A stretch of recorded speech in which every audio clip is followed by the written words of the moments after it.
Mobile থেকে NID card ডাউনলোডের জন্য Google অথবা গুগল ক্রোম থেকে nidw.gov.bd লিখে সার্চ অথবা এনআইডি লিখে সার্চ করলে এরকম একটা পেজ চলে আসবে।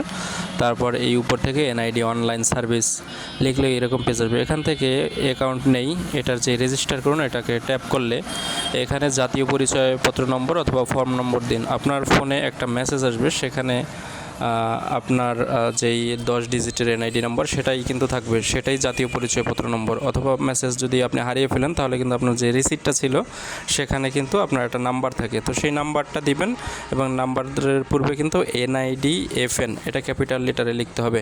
তারপরে নিচে জন্ম তারিখ, মাস এবং সাল দিতে হবে। তারপর একটা ক্যাপচা থাকবে, নির্ভুলভাবে সেই ক্যাপচাটা প্রদান করে সাবমিট দিতে হবে। তো সাবমিট দিলে এখানে কিন্তু আপনার বর্তমান ঠিকানা এবং স্থায়ী ঠিকানা একটা ঘর আসবে। তো বর্তমান ঠিকানা আমরা সাধারণত নতুন এনআইডি করলে কিন্তু একটাই ঠিকানা থাকে, বর্তমান এবং স্থায়ী, নর্মালি আমরা একটাই দেই।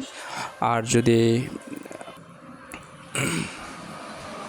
এনআইডি কার্ড যদি সংশোধন করা হয় সেই ক্ষেত্রে কিন্তু ডবল হয়ে যেতে পারে। তারপর আমরা সামনের দিকে অগ্রসর হলে কিন্তু এরকম একটা পেজ আসবে। এখানে ওটিপি পাঠান, মানে একটা নাম্বার অটোমেটিক দেওয়া থাকবে। এই নাম্বারটা অটোমেটিক বলতে আপনার পূর্বে দেওয়া ছিল, তো চাইলে আপনি চেঞ্জ করতে পারবেন।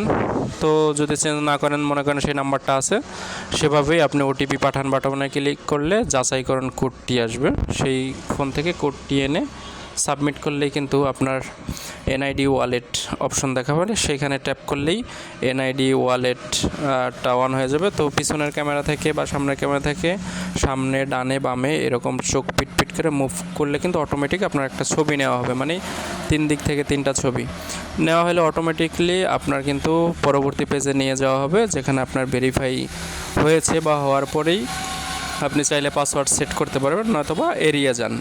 তো এড়িয়ে যান অথবা সেট করুন। নিচে আপনার ডাউনলোড অপশন থাকবে, সেখান থেকে আপনার আইডি কার্ডটা ডাউনলোড করতে পারেন। তবে অবশ্যই গুগল প্লে স্টোর থেকে আপনার এনআইডি ওয়ালেটটা ডাউনলোড করে নেবেন আগেই।